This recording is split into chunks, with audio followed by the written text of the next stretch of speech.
السلام عليكم ورحمة الله وبركاته. ازيكم عاملين ايه؟ كل سنة وانتم طيبين.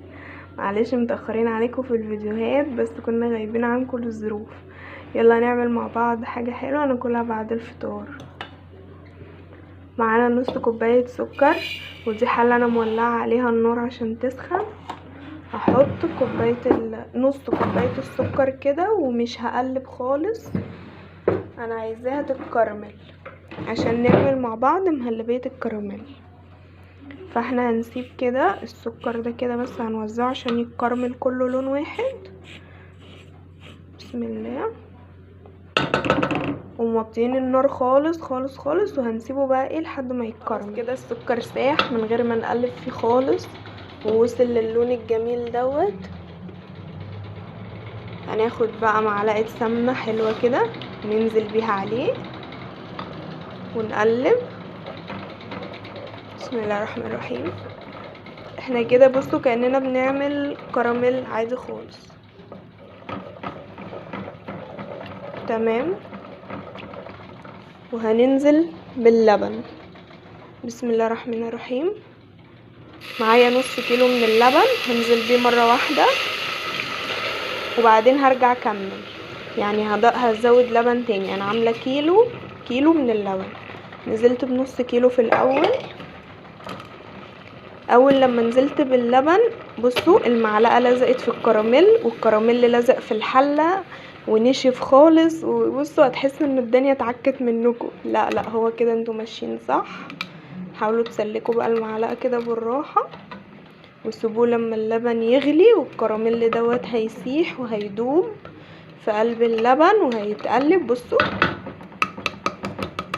بقى طوبة. فاحنا هنسيبه بقى لما اللبن يغلي ويسيح ونرجع نكمل. اللبن غلي اهوت والكراميل داب. بصوا اللبن لونه بقى عامل ازاي. معايا كمان نص كيلو لبن تاني هنزل بيه. بسم الله الرحمن الرحيم. وهسيب شوية علشان ندوب فيهم الربط بتاع المهلبية. تمام. ادين كده زودت دي بس لبن متلج، زودت نص كيلو لبن تاني. يعني كده انا حاطه في الحله كيلو لبن. هسيبه بقى لما يغلي تاني. بصوا اللبن خلاص داخل على الغليان. انا بس الفلاش مش عارفه مبين اللون بتاعه ولا لا. هحاول اقفل الفلاش. لا ده كده غمق قوي. خلاص احنا هنفتح الفلاش. هو لونه اغمق من كده حاجه بسيطه، لونه لون الكراميل بالظبط. تمام. ففي اللحظه دي خلاص الكيلو اللبن كله بدأ يغلي. هو تحاولي ان انتي تدوقيه. لو محتاج سكر ظبطي السكر بتاعه، مش محتاج سكر هنكتفي بالسكر اللي احنا كرملناه في الاول وخلاص. تمام. وزي ما انتوا شايفين الكتله من الكراميل كلها دايبت اهي زي ما قلت لكم. تمام. هنا بقى معانا شويه اللبن، حوالي كوبايه لبن اللي احنا بقيناها عشان قلت لكم هدوب فيها العقد بتاع الربط بتاع الكراميل. معانا هنا فانيليا، ومعانا معلقه ونص دقيق ابيض، ومعانا 3 معالق نشا.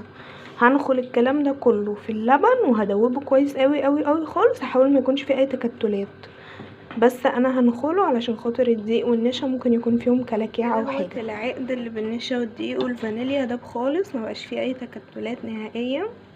ومعانا هنا اهوت الكراميل بتاعنا غلي والسكر بتاعه مظبوط.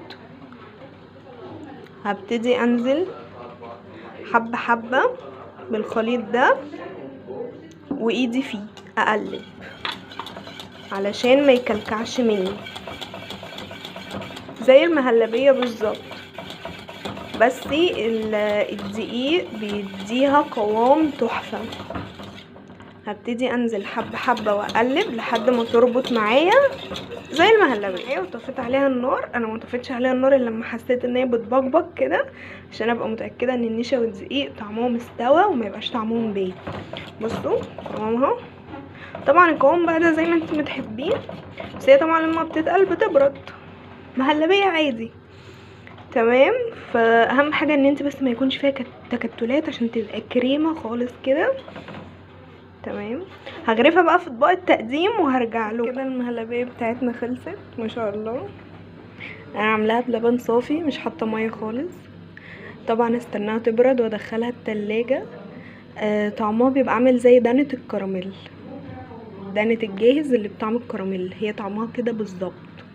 وان شاء الله المره الجايه نبقى نعمل مع بعض مهلبيه بالشوكولاته، وكمان نعمل مع بعض مهلبيه لبن حليب بس يعني بدون اي نكهه بالفانيليا، ونوريكم التكات بتاعتها وازاي بتطلع معانا كريميه. تمام. انا هستنى بقى تبرد واحطها في التلاجة.